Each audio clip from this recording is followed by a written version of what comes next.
Sir, can you hear me? Can you tell me your name? My own name felt foreign, a word belonging to someone else. The world was a mess of flashing lights and cold concrete against my back. But all I could see was her face, the face from the alley. It proved everything I thought I knew about the last 5 years was a lie. Some people say grief is a journey. For me, it was a room with no doors. It was a prison I had built for myself, brick by painful brick. I thought I knew its every corner. Now it felt like the whole structure was about to come crashing down on top of me. How are you all doing today? I hope you're somewhere comfortable, maybe with a cup of coffee. The weather here is gray, which feels about right. It's funny how the universe can feel like it's in sync with you sometimes, even when your world is falling apart. My name is Dean Gates. This is the story of how I went from being a billionaire ghost haunted by the memory of my dead wife to a man who had to face the impossible truth that she was never fully gone. It's the story of how fainting on a city sidewalk saved my life. But let me start from the beginning. 5 years ago, I wasn't just alive, I was living. I was 32 years old and believed I had the world figured out. I believed in love, the kind you see in old movies. I believed that when you find your person, that's it. Game over. You win. My person was Teresa. We met in a library, of all places. I was trying to research old coding languages for a project, and she was a student studying art history. She was sketching in a notebook, and she dropped her pencil. I picked it up.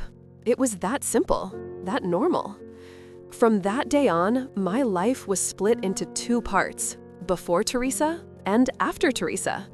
Before her, my world was code and algorithms, a series of logical problems waiting to be solved. It was clean and it was empty. After her, it was color and laughter and the smell of paint on her clothes. She taught me how to see the world not as a puzzle to solve, but as a painting to experience. I was so sure of our love. It was my foundation, the one truth I held onto in a world of variables. I believed we had no secrets. Why would we need them? Our life together was an open book.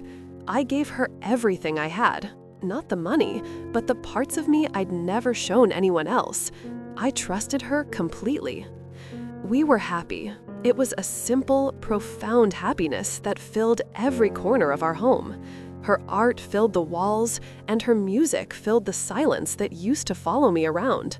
She had this one little habit I found charming. She had a small, unique birthmark on her left wrist, shaped like a tiny crescent moon.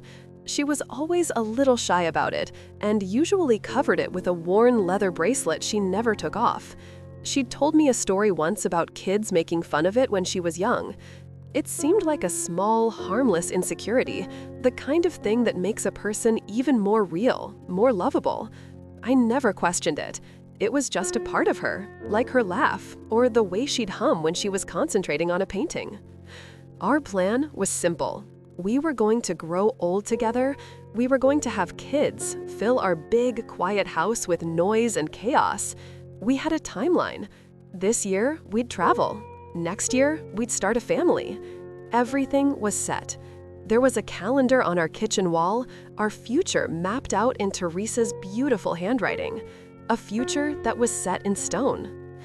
The day it all ended was ordinary. It was a Tuesday. I was working on a deal, a big merger that was taking up all my time. The pressure was immense.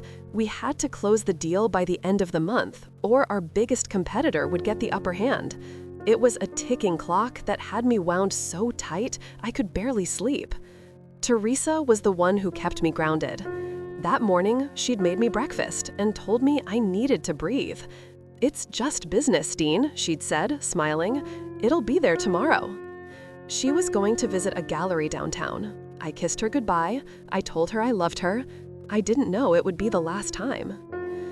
The call came a few hours later. A car accident. A driver who ran a red light. Just like that, the calendar in the kitchen didn't matter anymore. The ticking clock on my business deal was meaningless. The only clock that mattered had stopped. For 5 years, I lived in the wreckage. The house became a shrine. Her art studio remained untouched, the scent of turpentine still faint in the air. I kept her clothes in the closet. I worked, I existed, but I didn't live. My business partners tolerated my grief because the company was still making money, but they were growing impatient. The merger I was working on when she died had fallen through, but the same opportunity came around again 5 years later. My board insisted I show up for the final press conference. It was a public event, a symbol of the company moving forward. They said I had to be there. 1 week. I had 1 week to pretend to be the leader I once was. So I went. I stood on a stage, read from a script, and shook hands while cameras flashed in my face. I felt like a robot.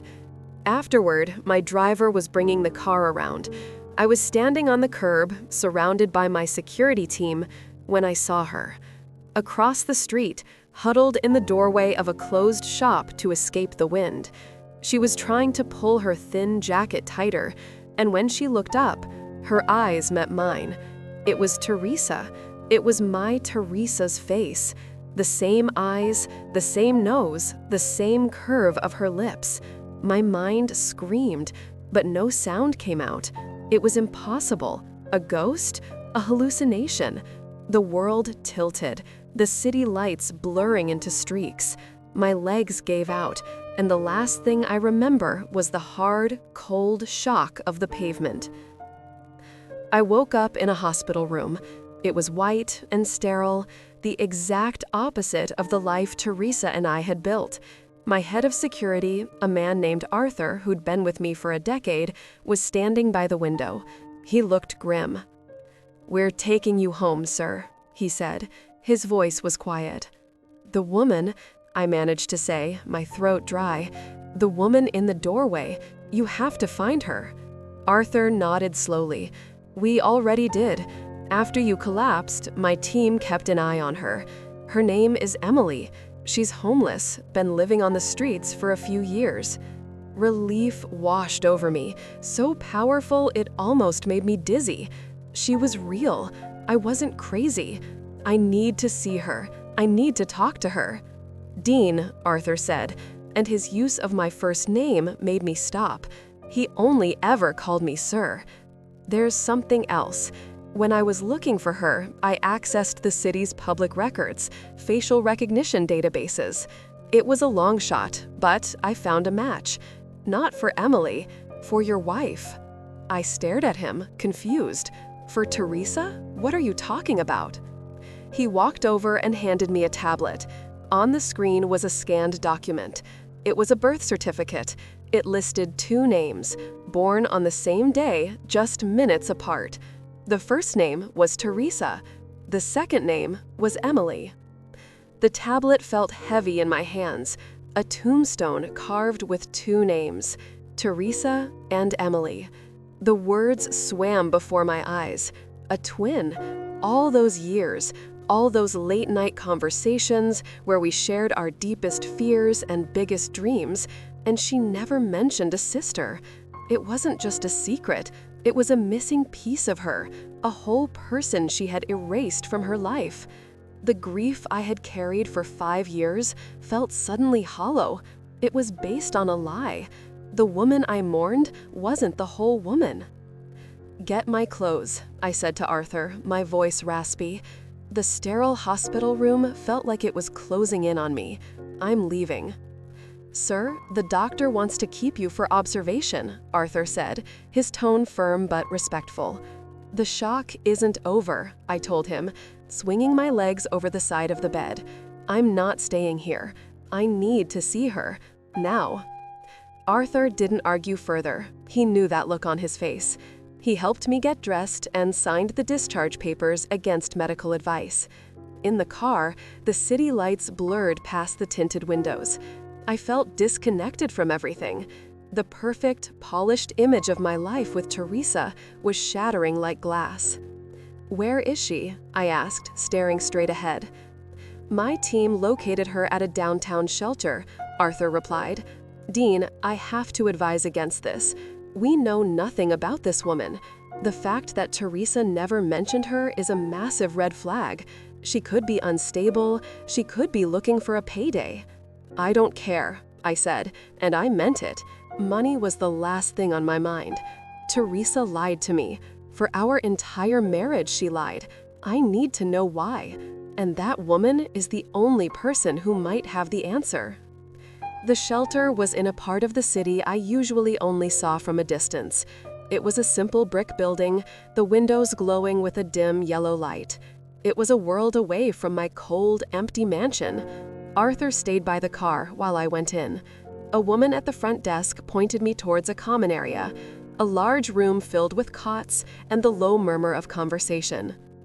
I saw her immediately. She was sitting on a cot in the corner, reading a worn paperback book under a flickering fluorescent light. Her posture was different from Teresa's.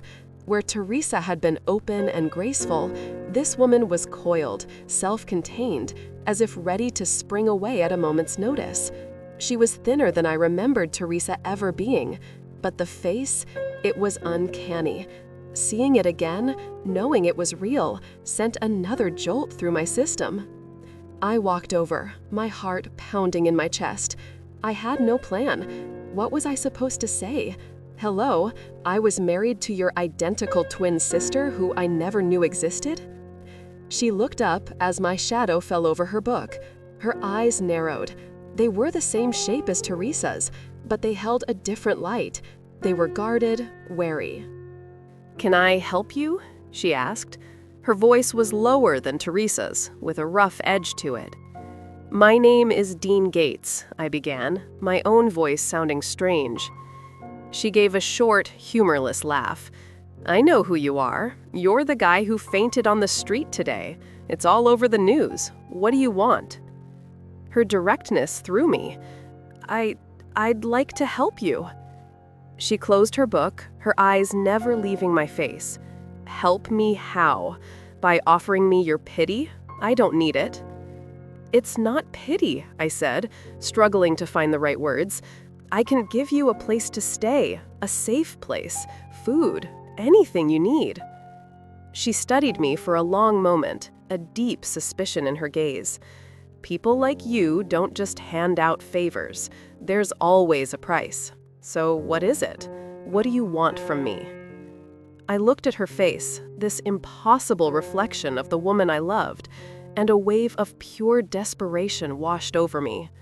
All my carefully constructed walls crumbled. "You look just like someone I lost," I said, the words tumbling out before I could stop them. "Someone very important to me." Her expression flickered. For a split second, the hard mask slipped, and I saw something else. Not sympathy, but a flicker of understanding, of shared loss. The mask went back up just as quickly.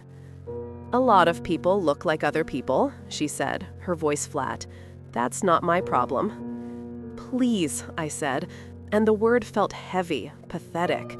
I hadn't begged for anything in years. "Just let me help. No strings attached, I swear." She was cornered, and we both knew it. Winter was coming, and a cot in a crowded shelter was no place to face it. Her pride was warring with her survival instinct. I could see the battle in her eyes. Finally, she let out a slow breath. "Fine," she said. "A room, for a little while. But I'm not your charity case, and I'm not her, whoever she was. You have to understand that." "I understand," I lied. I didn't understand anything at all. Arthur looked deeply concerned when I walked out of the shelter with her a few minutes later. Emily carried a single battered backpack that held everything she owned. She didn't look at either of us as she got into the back of the car, keeping as much distance as possible between us. The silence during the drive was thick and suffocating. I kept glancing at her in the rearview mirror.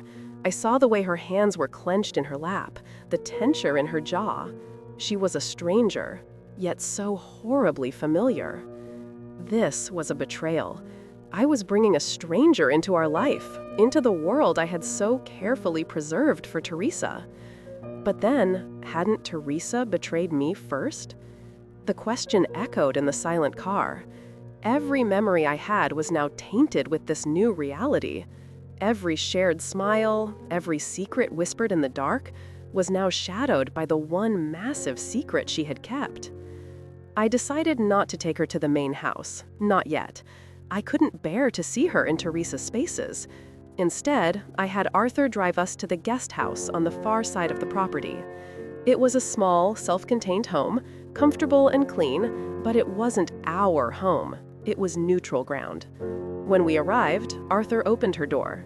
She got out slowly, looking up at the small, well-lit house as if it were a trap. She slung her backpack over her shoulder and turned to face me. The security lights cast long shadows, making her face a canvas of light and dark. Her expression was unreadable, but her eyes were piercing. "Okay, I'm here," she said, her voice steady. "Now you can tell me the truth. Who was she? The woman you think I look like?" I stood there frozen. The simple, direct question hit me with the force of a physical blow. The truth felt too monstrous to say out loud, and a lie felt like an even greater betrayal. My entire world had been turned upside down in a single day, and here was the epicenter of it all, asking for an explanation I didn't even have for myself. The air between us felt thin and cold. Her question hung there, a simple thing that demanded an impossible answer. I took a breath, the truth sitting like a stone in my gut. "Her name was Teresa," I said, my voice quiet. "She was my wife. She died 5 years ago." Emily's face didn't change. No shock, no surprise, just a flat, hard watchfulness. It was as if she was waiting for the other shoe to drop. "And according to a birth certificate I found a few hours ago," I continued, forcing the words out, "she was your twin sister." That was it. The shoe dropped. A flicker of something crossed her face, too fast to name. It wasn't sadness. It was more like anger. She let out a short, sharp laugh, but it was a sound with no humor in it. It was the sound of something breaking. "My sister?" she repeated, the words laced with disbelief. "You're telling me I had a sister? A rich sister, married to a billionaire, while I was sleeping in doorways?" She took a step back, shaking her head. "No, I don't think so. I was raised in the system, foster home after foster home. They told me my parents died. They told me I was alone." "The records don't lie," I said, feeling helpless. "You were born 10 minutes apart, in the same hospital." "Records can be wrong," she shot back, her voice rising. "People lie. You, of all people, should know that." She gestured vaguely towards the main house, a palace of secrets I was only just beginning to uncover. "This whole thing, this is a joke. You see a woman who looks like your dead wife, and you invent a whole story to make it make sense. You want a replacement, a ghost you can dress up and put in your haunted house." Her words hit me harder than the pavement had, because deep down, a part of me was afraid she was right. Was that all this was? A desperate attempt to get Teresa back? "No," I said, more to convince myself than her. "This isn't about that. This is about the truth. She lied to me. Our whole life together, it might have been a lie. I need to know why. And you deserve to know who you are, where you came from." "I know who I am," she said, her chin jutting out defiantly. "I'm a survivor. I don't need a dead woman's life to give me an identity." We stood there in a standoff, the space between us charged with 5 years of my grief and a lifetime of her hardship. I looked at her, standing there with nothing but a backpack and a wall of pride, and I made a decision. It wasn't logical, it wasn't smart, it was a leap of faith off a cliff I couldn't even see the bottom of. "I'll make you a deal," I said, the words coming fast. "Stay here, in this guest house. It's yours for as long as you need it. I'll give you a credit card with no limit, buy clothes, food, whatever you want. But that's not the real offer." She narrowed her eyes, suspicious. Get to the point. I will hire the best private investigators in the country, I said. They'll work for you. Their only job will be to find out what happened, why you were separated, who made that decision. We will dig up every record, follow every trail, until we have the whole story. Your story. I took a step closer, my desperation making me bold. You won't have to trust me. You just have to use my resources. Let me give you the tools to find the answers you deserve. This was it, the point of no return. I was offering her the keys to my kingdom, not just my money, but my focus, my time, everything. I was chaining myself to her past, to this mystery. For the first time in 5 years, something mattered more than my grief. Finding the truth mattered. Emily stared at me, her expression unreadable. I could see the conflict in her eyes. The deep, ingrained instinct to refuse help, to trust no one, was at war with the chance to finally understand the question that must have haunted her entire life. Before she could answer, my phone buzzed in my pocket. It was Arthur. I ignored it. It buzzed again, insistent. I finally pulled it out. A text from him. Board member on line 1, urgent, calling about the quarterly reports. The real world was trying to break in. The company, the deals, the life I was supposed to be leading. It all felt like a distant echo. I looked from the phone back to Emily. She was watching me, her arms crossed over her chest. She had seen the interruption, the pull of my other life. The world doesn't stop for your personal drama, does it? She said, a cynical edge to her voice. Let it wait, I said, and silenced the phone, shoving it back in my pocket. The decision was made. The company, the board, all of it could fall apart for all I cared. This was more important. As if on cue, Arthur walked up from the driveway, his face a mask of professional concern. Sir, Mr. Caldwell is demanding to speak with you. He says it's critical. Tell him I'm unavailable, I said, without looking away from Emily. Arthur hesitated. Dean, this isn't a good idea. You're making massive decisions based on an emotional shock. You need to take a step back. We don't know anything about her. We're going to find out, I said, my tone leaving no room for argument. I turned my full attention back to Emily. So, what do you say? Will you let me help you? A memory flashed in my mind, uninvited and sharp. Teresa. She was sitting on our bed, laughing as she polished a small collection of silver bracelets. The leather one on her left wrist was never among them.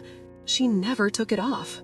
It's covering a silly old birthmark, she'd said once when I asked. A little moon. Kids were mean about it. It was such a small detail, a harmless secret. But now, it didn't feel harmless. It felt like a lock on a door I never knew was there. The impulse was overwhelming. I had to know. Your wrist, I said, my voice suddenly hoarse. Your left wrist. Can I see it? Emily flinched as if I tried to strike her. Her guard, which had lowered slightly, slammed back into place, stronger than before. What? She asked, her voice dangerously low. With a warm, heartfelt tone that balances poignant emotion with a sense of hope. She instinctively covered her left wrist with her right hand. My wife, Teresa, she had a birthmark there, I explained, realizing how insane I sounded. Shaped like a crescent moon. She always covered it. Emily's eyes turned to ice. I'm not her, she whispered, each word a shard of glass. Stop looking for pieces of her on my body. I am not your project. I am not your ghost. I felt like an idiot. She was right. I was pushing, searching for familiar landmarks on a person who was a complete stranger. I was treating her like a puzzle that would lead me back to Teresa, not like a human being with her own pain, her own history. You're right, I said, my voice dropping. I'm sorry, that was out of line. She stood there for a long time, the silence stretching out. The security lights hummed around us. I thought she was going to turn around, walk back down the long driveway, and disappear into the night, taking the only chance I had at understanding with her. But she didn't. She finally dropped her hand from her wrist and looked me straight in the eye. The suspicion was still there, but beneath it, I saw a flicker of something else, a hard, cold resolve. "Fine," she said, her voice clear and steady. "I'll take your deal. I'll use your investigators and your money. But let's get one thing straight. This isn't for you. This is for me. I'm going to find out who threw me away. And you will give me the resources, and then you will stay the hell out of my way. Do you understand?" It wasn't an acceptance. It was a declaration of war against her own past, and I was just the man who would be funding the operation. It was a fragile, hostile alliance formed under the strangest pressure I had ever known, but it was enough. "I understand," I said. And in that moment, I knew I was completely and utterly hooked. My life was no longer my own. It belonged to the ghost of my wife and the fierce, wounded woman who wore her face. Arthur drove Emily to the guest house and helped her with her single bag. I watched them from the window of my study, a ghost in my own home. I told myself I was giving her space, honoring the terms of our hostile agreement. But the truth was, I was a coward. Seeing her in the light of day, in the spaces that were once ours, felt like a violation I wasn't ready to face. I stayed in the main house. For the first 2 days, I did nothing but watch the lights in the guest house go on at dusk and off before dawn. I fulfilled my end of the bargain immediately. I contacted a private investigation firm, the best in the country. The lead investigator was a woman named Miss Jennings. She came to my office, a space I hadn't used in years. It was all polished wood and cold leather, a room that belonged to the man I used to be. She sat across from me, her expression unreadable, as I laid out the whole impossible story. "So, to be clear," she said, her voice calm and even, "you want us to find out why 2 identical twins were separated at birth, one ending up in the foster system, and the other adopted into a life that led to marrying you." "Yes," I said, "and I want to know if my wife knew." "Mr. Gates, in my experience, a secret this large is never kept by just one person," she said, her eyes meeting mine. "Are you prepared for what we might find? The truth is rarely clean."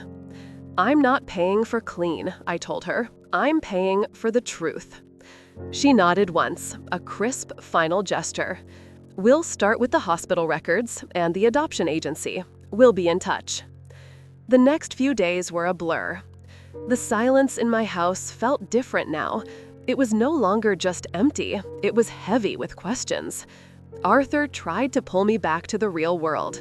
He brought me quarterly reports to sign, updated me on the merger that was now back on the table. My signature was required. My presence was demanded. "Dean, you can't just turn your back on everything," he said, standing in the doorway of my study.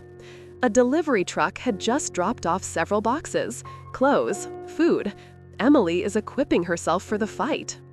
"This obsession is going to cost you everything," Arthur warned. "It already has," I replied, and the finality in my own voice surprised me. The first break in the case came a week later. Miss Jennings sent a file to my secure email address. I forwarded it to the new laptop I'd had delivered to the guest house for Emily, then opened my own copy. It was a scanned document from Child Services, dated 28 years ago. It was a voluntary surrender form. A woman named Sarah had given up one of her newborn twins.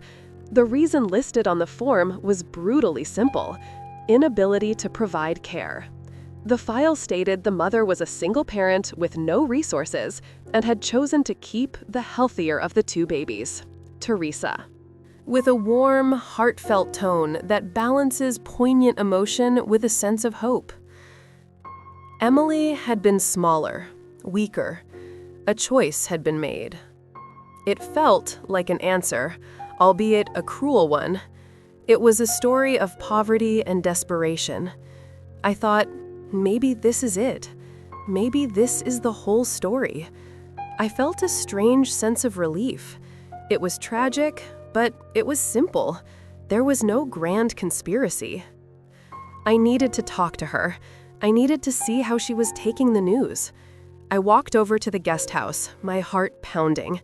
It was the first time I had approached it since she arrived. I knocked on the door.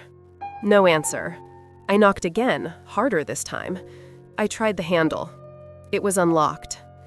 I pushed the door open. Emily? The inside was sparse, clean.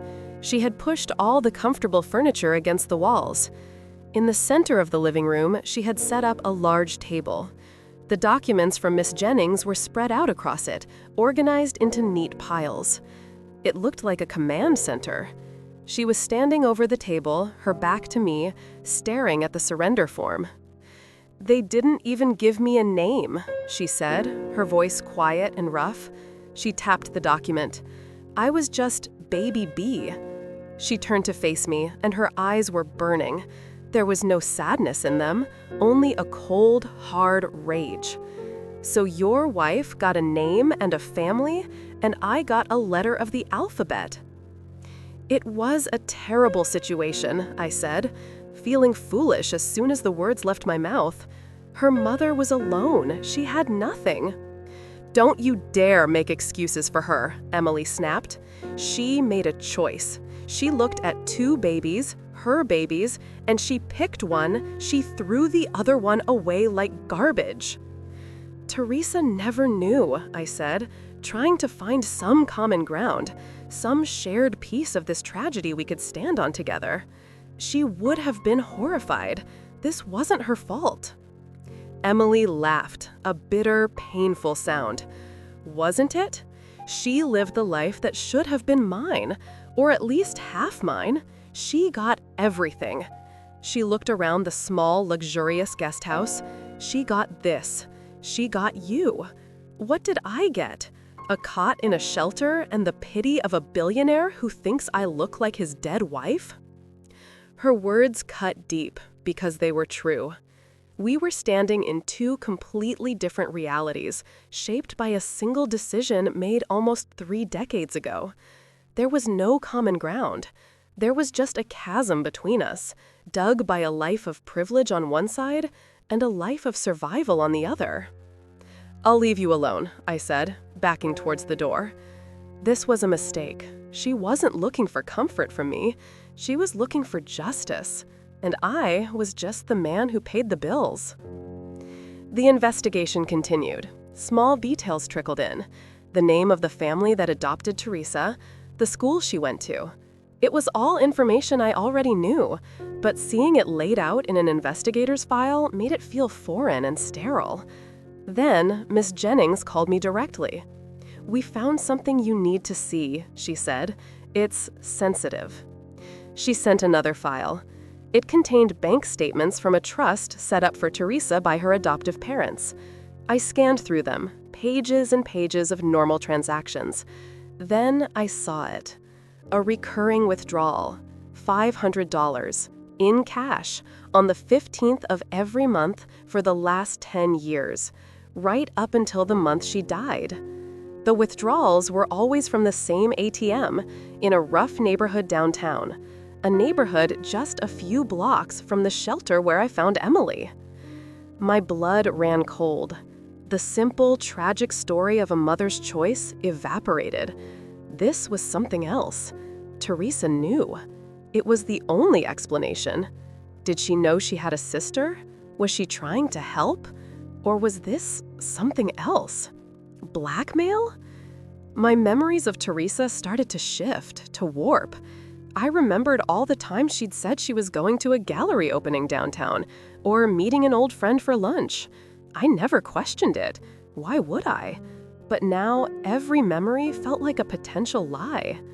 The foundation of my grief, the perfect image of the woman I loved, was cracking right down the middle. I printed the list of transactions. I had to show them to Emily. I had to know if she was the one receiving the money. I walked back to the guest house, the papers clutched in my hand. This time, I didn't knock. I walked straight in. Emily wasn't there. The command center was empty. Her backpack was gone. For a heart-stopping moment, I thought she had left for good, taking the mystery with her. But then I saw something on the table, placed deliberately in the center, away from the other papers. It was a small, worn leather bracelet. I recognized it instantly. It was the kind Teresa always wore to cover the birthmark on her left wrist. I stared at it, my mind racing, unable to make sense of its presence here. Why would Emily have it? Next to the bracelet was a single sheet of paper. It was a photograph, a grainy black and white image printed from a security camera. The timestamp in the corner was from 7 years ago. With a warm, heartfelt tone that balances poignant emotion with a sense of hope. The picture was of a woman at an ATM, the same ATM from the bank records. The woman was Teresa. Her face was clear as day. She was pulling her hand away from the machine, and her left wrist was exposed to the camera. I leaned closer, my breath catching in my throat. I stared at her wrist in the picture. It was smooth, clear. There was no crescent moon. There was no birthmark at all. My world shrunk to the size of that black and white photograph. A woman's wrist, smooth skin where a crescent moon should have been. It was a detail so small it should have been meaningless, but it was everything. It was the loose thread that, once pulled, would unravel the entire tapestry of my life. The story about the birthmark, the kids at school, her shyness, it was all a lie. A casual, effortless lie told for years. Why? Why lie about that? The leather bracelet on the table felt like a bomb. It was Teresa's. I knew its every scuff mark, every worn stitch. I had seen it on her wrist every single day of our marriage, and now it was here, in Emily's possession. The front door of the guest house opened and closed softly. I didn't turn around. I heard her footsteps stop a few feet behind me. I could feel her presence, her stillness. "You're back," I said, my voice flat, hollow. "I needed some air," she said. Her voice was cautious. She knew something had changed. I finally turned to face her. I held up the grainy photograph. This is from a security camera, 7 years ago, at the ATM where the money was withdrawn every month. She looked at the picture but said nothing. Her face was a stone mask. "It's Teresa," I continued, my own voice sounding like a stranger's. "And this is her wrist, her left wrist, the one she always kept covered, the one she said had a birthmark she was ashamed of." I let the picture fall to the table. "There's nothing there, Emily. It's clean." I pointed to the worn leather bracelet next to the photo. "And this was hers. How do you have it?" The silence in the room was thick, suffocating. She looked from the photo to the bracelet, then finally up at my face. The guarded expression she always wore was gone. In its place was something raw, something that looked like a mixture of pity and contempt. "You still don't get it, do you?" she said, her voice barely a whisper. "You see all the pieces, and you still can't put them together. You really thought she didn't know about me?" "I thought her mother gave you up," I said, my mind clinging to the last piece of the simple, tragic story. "I thought Teresa never knew." Emily let out a laugh. It was the same broken, humorless sound from our first night here, but this time it was filled with a lifetime of pain. Oh, she knew. She knew everything. She walked past me to the table and picked up the bracelet, running her thumb over the worn leather. "Teresa found me 10 years ago. She hired her own investigators. She showed up one day at the shelter I was staying in back then, in a fancy car, wearing clothes that probably cost more than everything I owned." My stomach twisted. 10 years? For a full decade of our marriage, she had known. She went on, her eyes distant, lost in the memory. She said she was horrified. She cried. She said it wasn't fair what had happened to me. She said she wanted to help. Emily's voice turned hard, cynical. And she did. She started giving me money, $500 a month, just enough to keep me from starving, but not enough to ever get off the streets for good. She was helping you, I said, the words tasting like ash in my mouth. I was defending a ghost. No, Emily snapped, her eyes flashing with fire as she looked at me. She was paying me. It was hush money. She was terrified. Terrified that I would show up on your doorstep, that I would ruin her perfect little life. The homeless twin sister, crawling out of the gutter to spoil the fairy tale. She didn't want to help me.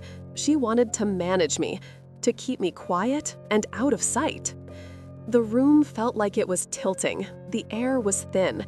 I had to lean against the table to keep my balance. The Teresa she was describing wasn't the one I knew. It couldn't be. My Teresa was kind, compassionate.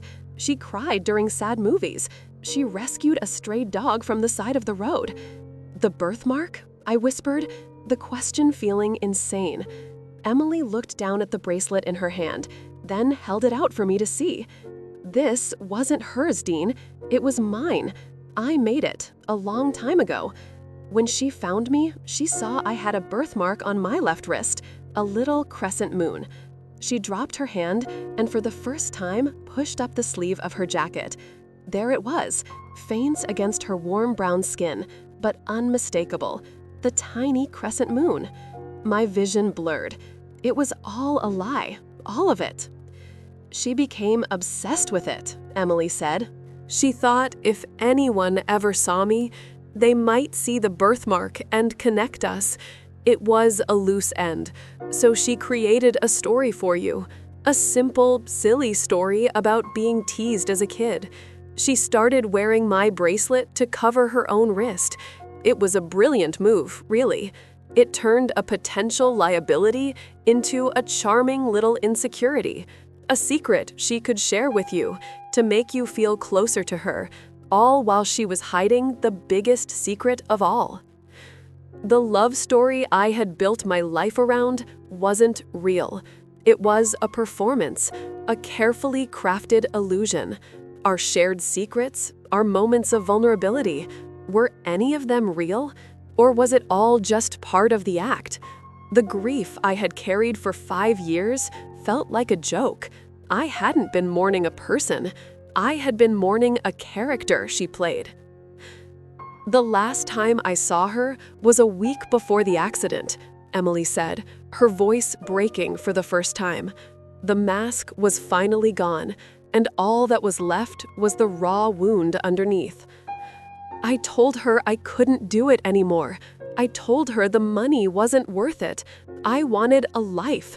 I wanted to know my sister, not my warden. I begged her to tell you the truth, to let me in. She paused, taking a shaky breath. She refused. She said it was impossible, that you would never understand, that it would destroy everything she had built. We had a fight, the worst one we'd ever had. She took off the bracelet, threw it at me, and said, "Then you're on your own." She drove away. A week later, she was dead. The weight of it all hit me at once. The lies, the manipulation, the cruelty. Teresa hadn't just kept a secret. She had actively held her own sister down, keeping her in a cycle of poverty and desperation to protect her own comfortable life. She chose her mansion over her blood. She chose me over her sister. But it wasn't a choice made out of love for me. It was a choice made out of fear. I wasn't her partner. I was her prize. I was the centerpiece of the perfect life she had built, a life that was so fragile it couldn't withstand the truth.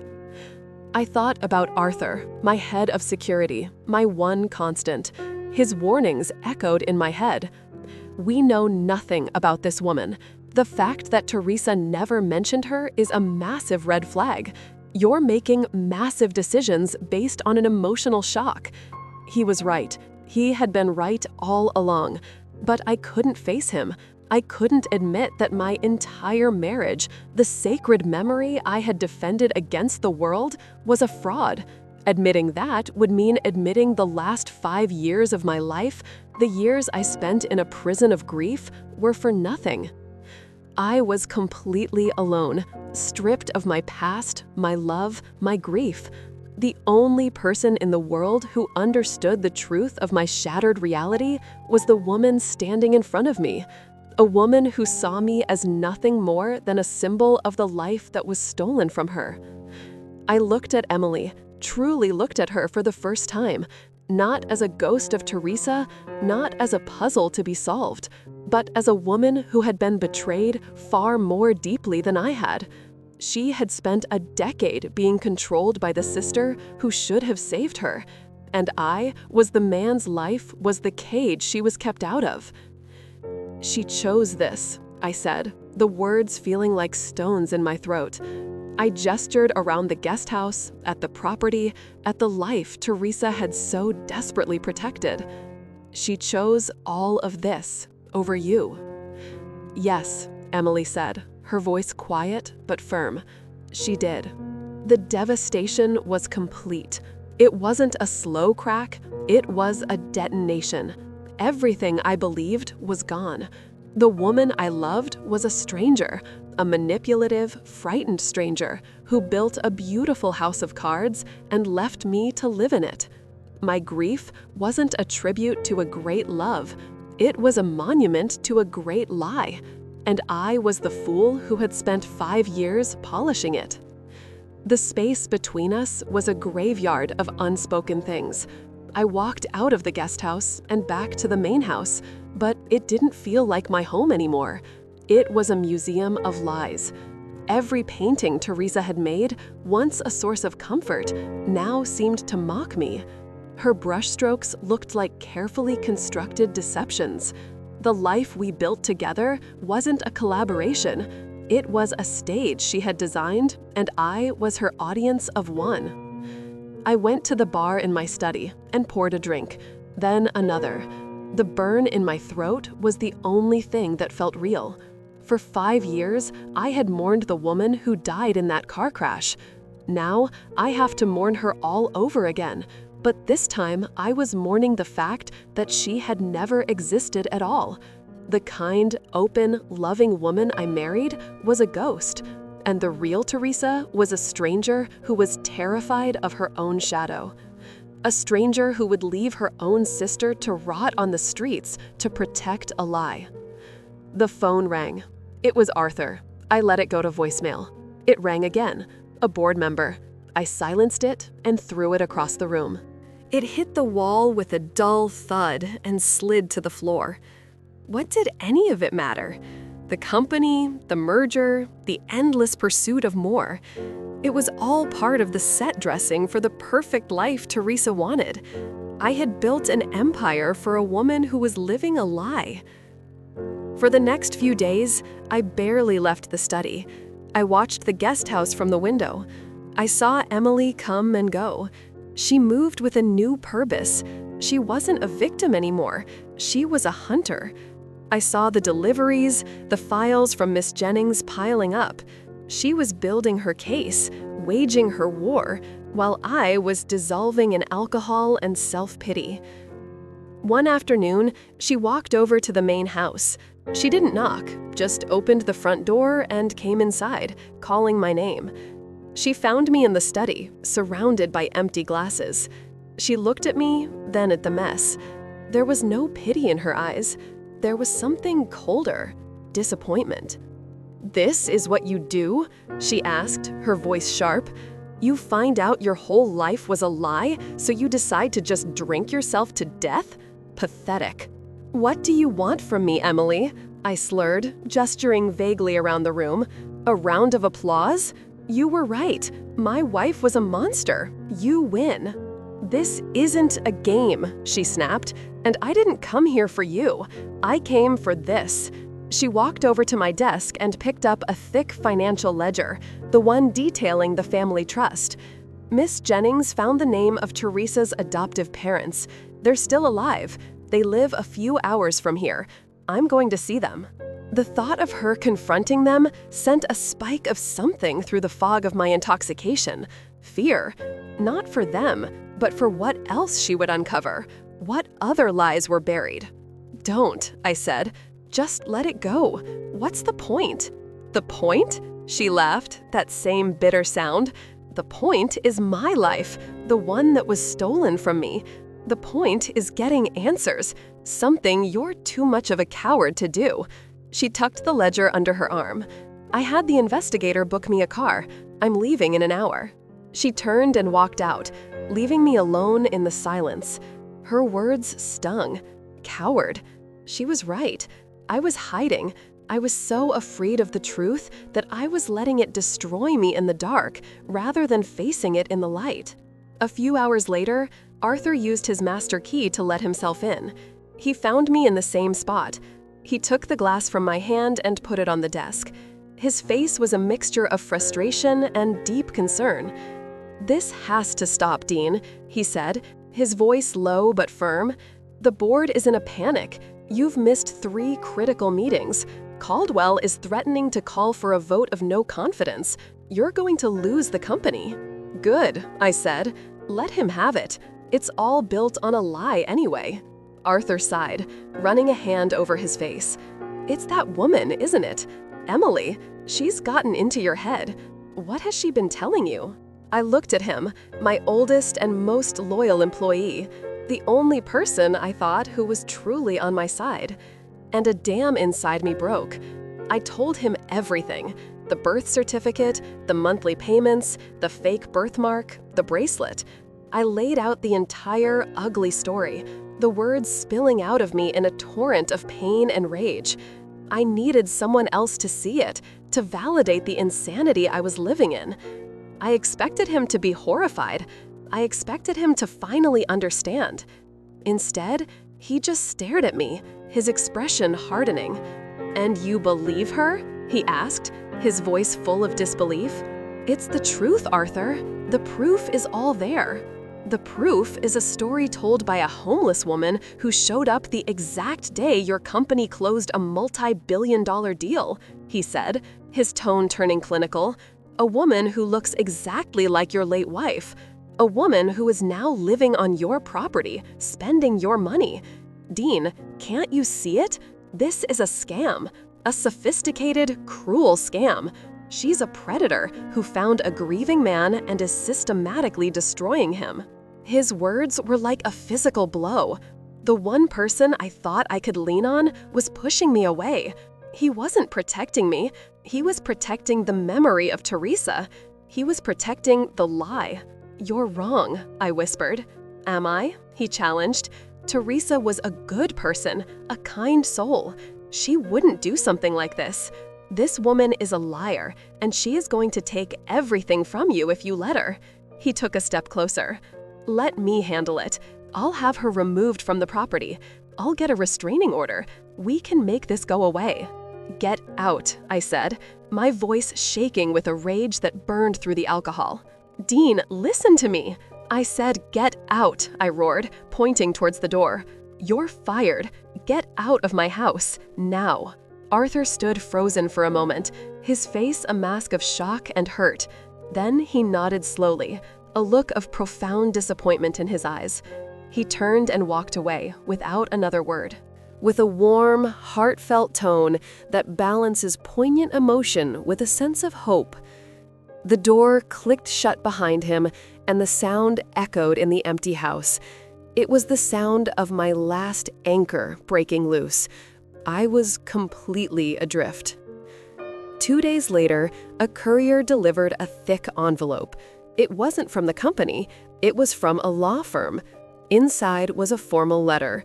The board of directors, citing a clause in my employment contract regarding dereliction of duty and mental instability, had voted to suspend me as CEO, effective immediately. They had appointed Mr. Caldwell as my interim replacement. My corporate credit cards were canceled. My corporate assets were frozen pending a full psychiatric evaluation. I read the letter 3 times, but the words wouldn't make sense. The company was my life's work. I had started it in a garage with 2 friends. It was mine. How could they take it from me? Then I read the final paragraph.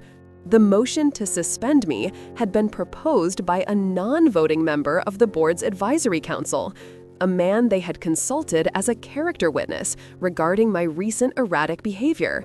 The man was Arthur. He had done it. He had gone to the board. In his mind, he was saving the company from me. He was saving me from myself. He had taken away the last thing I had. I sat there in the dark, in the quiet of my stolen kingdom, holding the letter. I was a prisoner in my own home, a house built on lies. My past was a fraud, my present was a wreck, and I had no future. I had lost my wife, my sanity, my company, and my only friend. It was all gone. I looked out the window towards the guest house. The lights were on. Emily was in there, the only other person on this planet who knew the truth, and she hated me. I was completely and utterly alone, buried in the rubble of a life I never really had. The letter sat on the desk, a single white sheet of paper that had bulldozed my life. I had nothing. No, that wasn't true. I had this house, this tomb, a gilded cage where I could live out my days as the crazy billionaire who lost his mind over a ghost. Arthur's narrative was perfect. It was clean. It explained everything away and protected the one thing he still believed in, the memory of the kind, perfect Teresa. He hadn't just fired me from my own life. He had erased my truth. I was a footnote in my own story now, the unstable husband she left behind. I picked up an empty glass and was about to hurl it against the wall when I heard the front door open again. It was Emily. She walked into the study, her steps sure and steady. She wasn't carrying a ledger this time. She just stood there, looking at me. I was a mess, I knew it. I probably smelled like stale whiskey and defeat. I expected another lecture, another jab about me being pathetic. Instead, she just watched me. Her expression, something I couldn't quite read. It wasn't pity. It was appraisal, like she was seeing me for the first time. So they took it all, she said. It wasn't a question. The company, the money, everything. I nodded, the movement making my head pound. My oldest friend and head of security went to the board, told them I was unstable. He thinks you're a con artist who's trying to destroy me. She didn't flinch. And what do you think? I think the truth is a hell of a lot messier than that, I said, my voice rough. She walked over to the chair across from my desk and sat down. She looked tired, but it was a different kind of exhaustion than I'd seen on her before. It wasn't the weariness of survival. It was the bone-deep fatigue that comes after a long fight. I met them, she said quietly. Teresa's adoptive parents, the Millers. I waited. I didn't have the energy to ask questions. I just let the silence hang in the air, a heavy blanket of dread. They continued, her voice losing its hard edge. They were nice people, she said. Old, scared. They live in a small house, the kind with plastic covers on the furniture. They loved her. They really, really loved Teresa. They thought she was a perfect daughter. Emily looked down at her hands, which were folded in her lap. At first, they denied everything. They said she was their only child. But I had the adoption papers, the original ones. I showed them. The old woman, Mrs. Miller, she just started crying. The husband told me the whole story. She took a deep breath before continuing. They didn't just adopt Teresa. They were paid to adopt her, and only her. Our birth mother, Sarah, she didn't just give me away because she was poor. She sold Teresa. She found a wealthy couple who couldn't have children, and she made a deal. She had a history of mental problems. She was manipulative, unstable. The Millers were terrified of her. part of the deal was that they had to cut all ties, and they were given a separate fund to make sure Sarah never found them. My mind struggled to catch up. This wasn't a story of a desperate mother making a hard choice. It was a transaction. But Sarah didn't stay away, Emily said, looking up at me, her eyes dark. She found Teresa about 11 years ago, a year before Teresa found me. She started demanding money, threatening to expose the fact that Teresa was bought, not born into her perfect little life. The Millers said Teresa was terrified, not of losing her money, but of losing her story, the life she had built, the identity she had. It clicked into place, all of it, the lies, the fear. It wasn't about protecting her life with me from a homeless sister. It was about protecting her life from the woman who had sold her.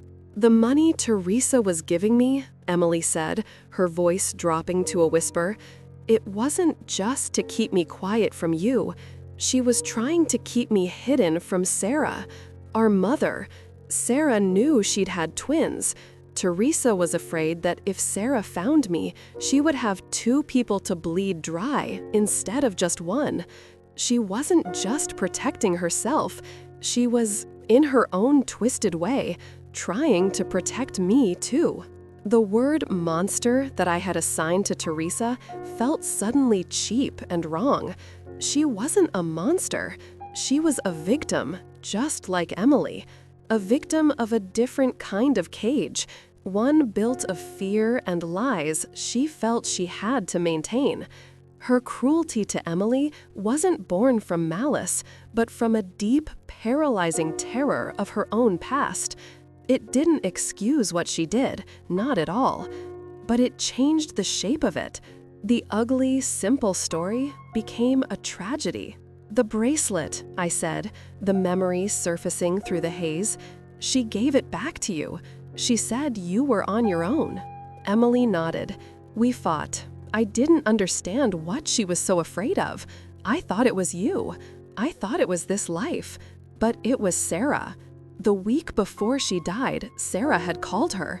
She was threatening to go to the press. Teresa was falling apart. I think when she drove away from me, she was going to pay her one last big payment to make her disappear for good. And she never made it. She died on the way, her secrets dying with her. We sat in silence. The story settled in the room, filling up the space my anger had occupied. It was all still a lie. My marriage was still a performance. But the actress was playing a part I never could have imagined. I hadn't been married to a villain. I had been married to a terrified woman doing a terrible thing for reasons I could finally, horribly understand. I looked at Emily. She wasn't a weapon aimed at my heart anymore. She was just a woman whose life had been a casualty of someone else's war. And in that moment, she was the only person on earth who knew the weight of the story we were both now a part of. She had gone out and faced the truth while I was in here drowning it. She hadn't come back to gloat. She had come back to give me the whole picture. Why are you telling me this? I asked. Because it's the truth, she said simply, and because your friend Arthur is wrong. I'm not here to take you down. I'm here to find out what happened to my life. And like it or not, you're a part of that story now. She leaned forward, her gaze intense. They took your company. They called you crazy. They are using your grief and my face to erase you. Are you just going to let them? The question hung in the air. Let them? Let Arthur and Caldwell and the rest of them write the final chapter of my life? A chapter where I'm the weak, broken man who fell for a con? Where the complicated, painful truth is buried under a simple, convenient lie? No. Something shifted inside me. The fog of alcohol and self-pity began to recede, burned away by a clean, cold anger. It wasn't the hot, messy rage I'd felt before. This was different. It was focused. I thought about the company I built from nothing, the years of work, the impossible problems I had solved. I wasn't just a grieving husband. I was a builder, a strategist, and my enemies had made a fatal mistake. They thought they were fighting a broken man. They had no idea who I was when I had a problem to solve. "They think I'm unstable," I said, the words coming out clear and sharp. "They're going to find out what that really looks like." A small, genuine smile touched Emily's lips for the first time. It changed her entire face. It was a hesitant, guarded thing, but it was real. "So, what's the plan, Gates?" I stood up and walked over to the window, looking out at the grounds. My prison. Not for long. "First, we need leverage," I said, my mind starting to work again, the old gears clicking into place. "They've frozen my corporate assets, but my personal accounts are still mine.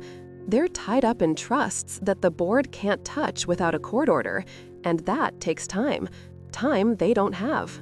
I turned back to face her. "Second, we need an army.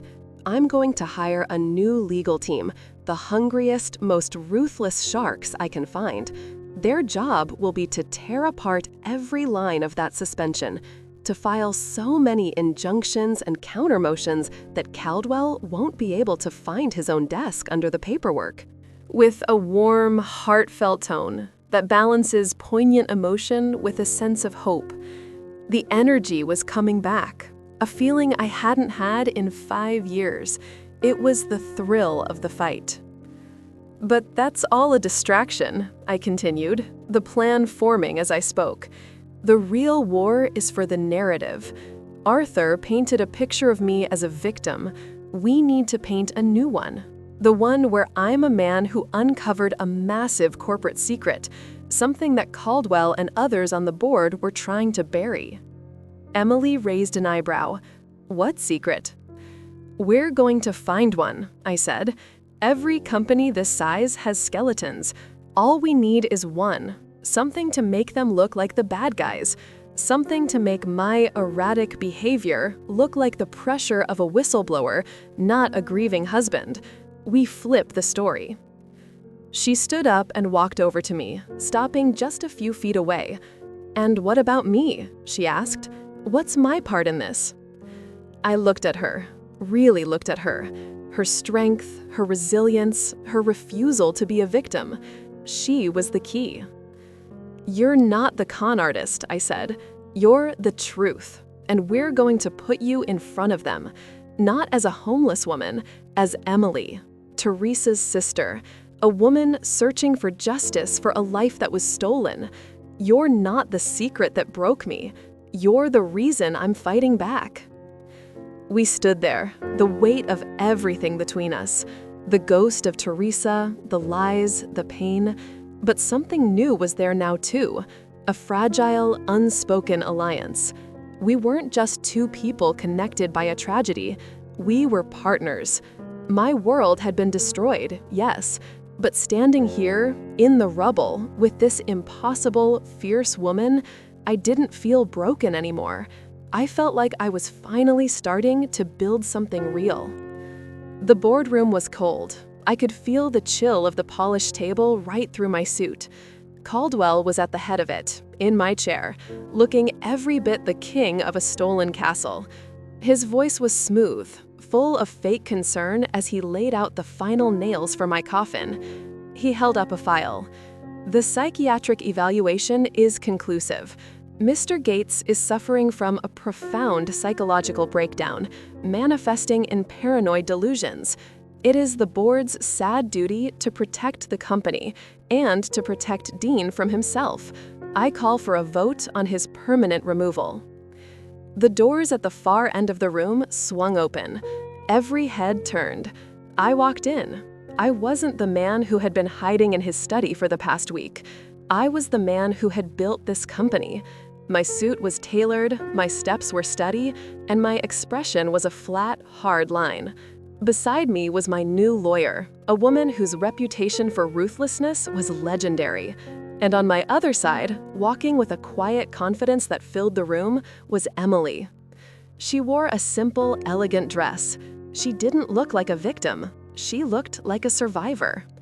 Caldwell's jaw dropped. For a second, his smooth mask slipped, and I saw the panicked little man underneath. Arthur, sitting near the end of the table, looked like he'd seen a ghost. He stared at me, then at Emily, his face pale with shock. "What is the meaning of this?" Caldwell stammered, getting to his feet. "Security, remove them." My lawyer stepped forward. "Mr. Gates is the majority shareholder of this company.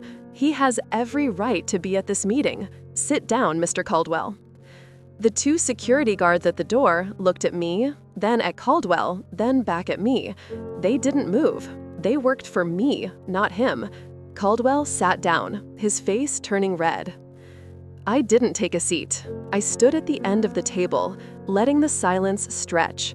I let them all look at me, at the man they had written off. Then I looked directly at Arthur.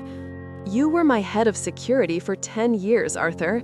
You were meticulous, thorough. When you first identified Emily for me, what did your initial report say?" Arthur shifted in his chair. "It said she was a homeless woman with a striking resemblance to your late wife." "That's all?" I asked, my voice calm. "You ran her face through the city databases. You didn't find a birth certificate? One that listed her as a twin to Teresa." His eyes darted around the room. He was trapped. Yes, I found that, but it seemed impossible. I thought it was a clerical error, a coincidence." "A coincidence?" I repeated. "You didn't think it was relevant information to give to your supposedly delusional boss? You didn't think the fact that this woman was my wife's actual twin sister was something I should know before you decided I was crazy?" I let the question hang in the air. Or was it more convenient for you to leave that part out? Did it make your story, the one you told this board, cleaner? Arthur just stared at his hands, silent. He had no answer. The board members were looking at him now, a seed of doubt planted. He hadn't been an objective protector. He had been an editor, shaping the truth to fit his own beliefs. "He thought he was protecting a memory," I said to the room. "He was so loyal to the woman he thought my wife was that he was willing to sacrifice a living man to do it. He was a good man who made a bad choice. But not everyone in this room has such noble intentions." I turned my attention to Caldwell. He was trying to project an image of calm, but a muscle in his jaw was twitching. "You were very quick to use my grief to your advantage, weren't you? You saw an opportunity. The founder is broken, the company is adrift. Time for a new captain." "This is absurd," Caldwell blustered. "You're unwell, Dean. This is just proving our point." "Is it?" I slid a thick file onto the table. It landed with a heavy, satisfying thud. "This is a forensic accounting report I commissioned 3 days ago. It's an analysis of the Advanced Logistics side project, the one you personally managed 6 years ago, the one that was quietly shut down after losing nearly $80 million. A few of the older board members shifted uncomfortably. They remembered. "The official report said the losses were absorbed and offset by gains in other divisions," I continued, my voice like ice. "But that's not what happened.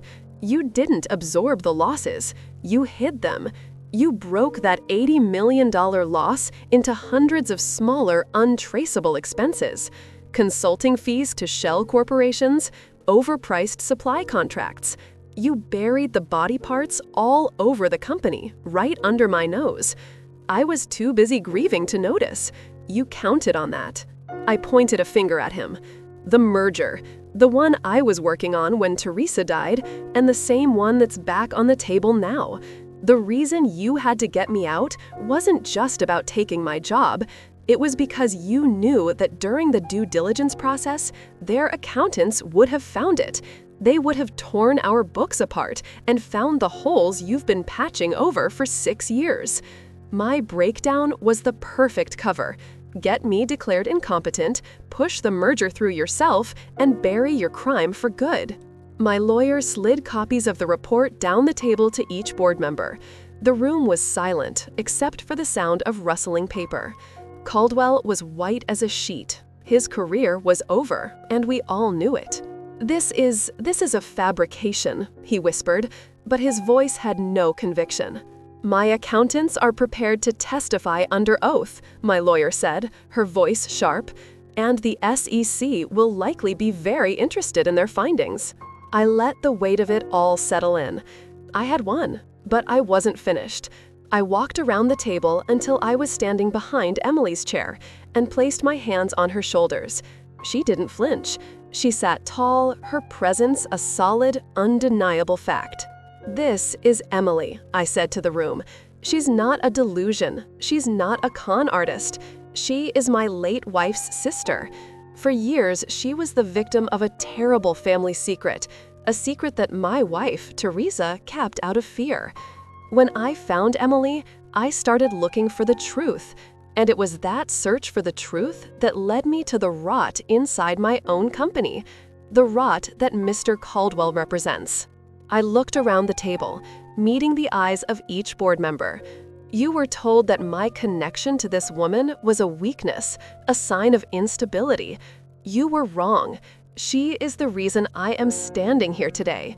Her strength, her refusal to be erased, is what forced me to stop being a ghost in my own life. It forced me to open my eyes. And what I found was that while I was mourning a past built on lies, my company's future was being stolen." The game was over. I saw it on their faces.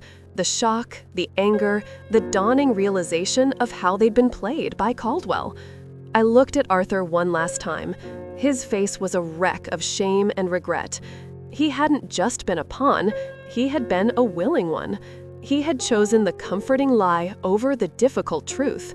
He had failed me, but more than that, he had failed himself. I move for the immediate termination of Mr. Caldwell as interim CEO, and for this board to launch a full, independent investigation into his financial conduct. And I move for my own immediate reinstatement. All in favor? Hands went up around the table, one by one. It was unanimous. Caldwell stared at me, his face a mask of pure hatred. He had lost everything. He pushed his chair back and stormed out of the room without a word. The meeting was over. The board members started talking in low, urgent tones, already focused on damage control. I ignored them. I looked at Emily. She turned in her chair to face me, and in her eyes, I saw something I hadn't seen before. It wasn't suspicion or anger. It was a look of shared victory, a quiet understanding. We had walked through the fire, and we had come out the other side. Not unscathed, but together. The world had tried to break us both, in different ways, but here we were, still standing. With a warm, heartfelt tone that balances poignant emotion with a sense of hope. The past was a minefield of pain and lies, but for the first time, the future felt like something we could build for ourselves. We walked out of that boardroom and didn't say a word. The air was thick with the ghosts of what had just happened. We stepped into the elevator, the doors sliding shut, encasing us in a small, quiet box of polished steel. My lawyer gave a curt nod and got off on her floor, leaving Emily and me alone. The silence felt different now. It wasn't hostile or suspicious. It was the calm after a storm. As the elevator descended, I caught our reflection in the mirrored walls. We didn't look like a billionaire and a homeless woman. We looked like two people who had just survived a shipwreck. Emily broke the silence first. She looked over at me, a small, wry smile playing on her lips. "So, is it always this dramatic around here?" A sound escaped my throat that I hadn't made in years. It was a laugh. A real, deep laugh that came from my gut. It felt rusty, like starting an old engine, but it was there. "Only on Tuesdays," I said. The tension shattered. In its place was something new, something light. The weeks that followed were a controlled explosion. The story of Caldwell's fraud broke, but we were the ones who told it. Our press release was a masterpiece of corporate storytelling. It painted me not as a man who had lost his mind, but as a leader who had been pushed to the edge while uncovering a deep-rooted betrayal within his own company. And Emily? She wasn't a footnote. She was the hero of the story. The long-lost sister-in-law whose sudden appearance was the catalyst for the truth coming to light. She was no one's victim. She was a woman of strength and integrity. We fed the world a narrative that was, for once, almost entirely true. Caldwell was finished. The SEC launched a full investigation. His assets were frozen, his reputation was destroyed. He would spend years in court, a pariah in the world he had tried so desperately to conquer. He got exactly what he deserved. Arthur was a different story. He came to the house a week later. He looked 10 years older. The confidence he always wore was gone, replaced by a deep, hollowed-out shame. He stood in my doorway, unable to look me in the eye.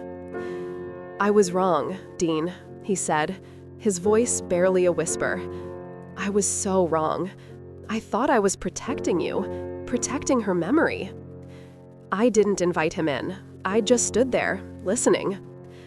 "You weren't protecting a person, Arthur," I told him, my voice even, without the anger I expected to feel.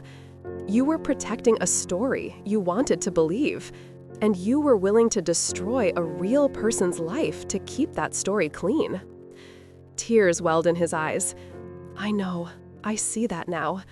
I saw her in that boardroom, and I saw you. You weren't the broken man I thought you were. I'm so sorry." I believed he was, but sorry couldn't fix what he had broken, not just with the company, but between us. "I understand why you did it," I said, and I meant it. That was the biggest change in me. I could see the shades of gray now. "But I can't trust you anymore. Our professional relationship is over." I had his final paycheck and a generous severance package ready. I handed it to him.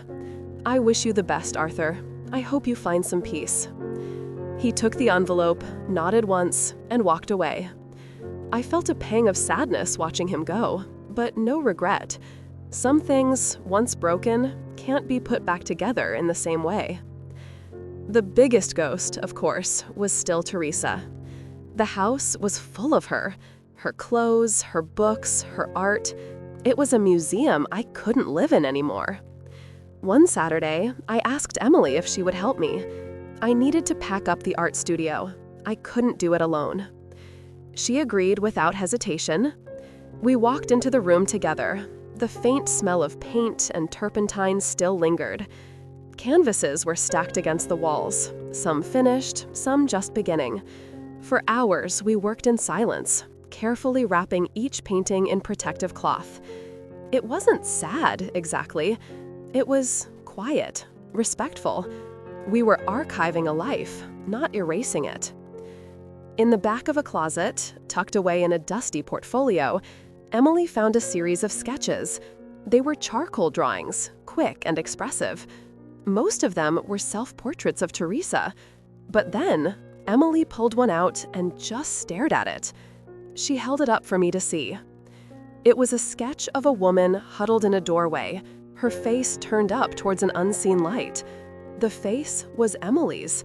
The details were perfect, right down to a small tear in the woman's jacket. "She must have taken a picture of me," Emily whispered, her voice thick with emotion.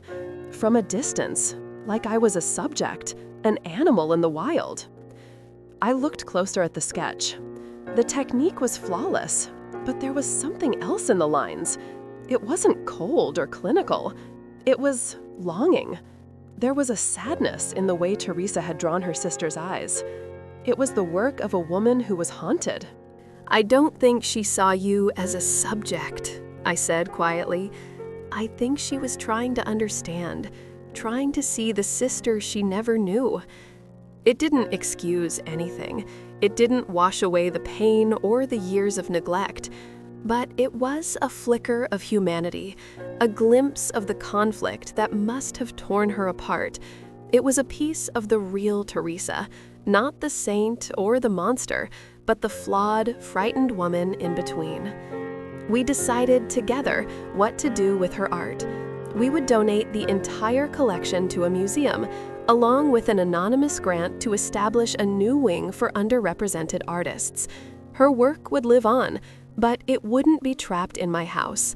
It would belong to the world. And her story, the true, complicated story, would be part of her legacy. Life began to move forward. The company stabilized. With the dead weight of Caldwell's secrets gone, we were stronger than ever. But my focus had changed. I wasn't just chasing growth anymore. I was interested in building something that lasted, something that did some good in the world. Emily found her own way to do that.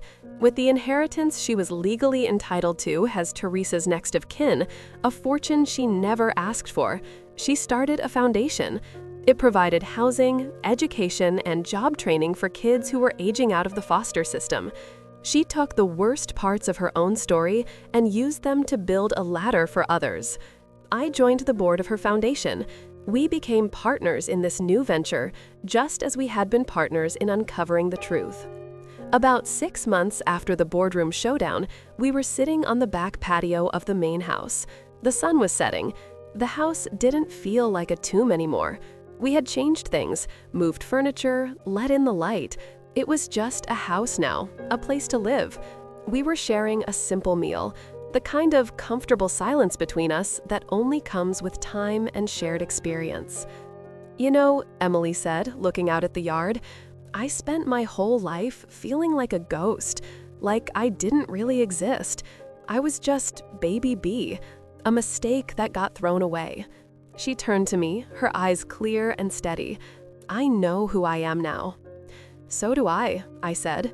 The man I was 5 years ago, even 6 months ago, was a stranger to me now. Grief hadn't been a room with no doors. It had been a fog. And seeing Emily's face that day, it wasn't a lightning bolt that cracked open a prison. It was the wind that finally blew the fog away. It forced me to see what was real. The pain, the lies, the complicated truth, all of it. She smiled, that small, genuine smile that still made my chest feel a little tight. "So what's next, Gates?" she asked. I looked at her, this incredible, resilient woman who had walked into my life and burned it to the ground, only to help me build something stronger from the ashes. Our relationship wasn't something you could put a label on. It wasn't a romance. It was something deeper, a bond forged in truth and trauma. We were two survivors who had found a strange, unexpected home in each other. "I don't know," I said, and the words felt honest and free. But for the first time in a very long time, I'm excited to find out. And that's the feeling I want to leave you with today. The feeling that even when your world completely falls apart, it's not always the end. Sometimes it's the beginning of something truer. Thank you for coming along with me on this journey. It's been a lot. If you felt any part of this story, if it moved you or made you think, do me a favor and hit that like button. It really does help. And if you're not subscribed yet, now would be a great time to do it so you don't miss what's coming next. I'd love to hear from you in the comments. What part of this story hit you the hardest? Was it Teresa's secret? Arthur's betrayal? Let me know what you think. Your stories and your feedback mean the world to me. For now, I'm Dean Gates, and this was the story of how my life ended and how it began again. I'll see you in the next one.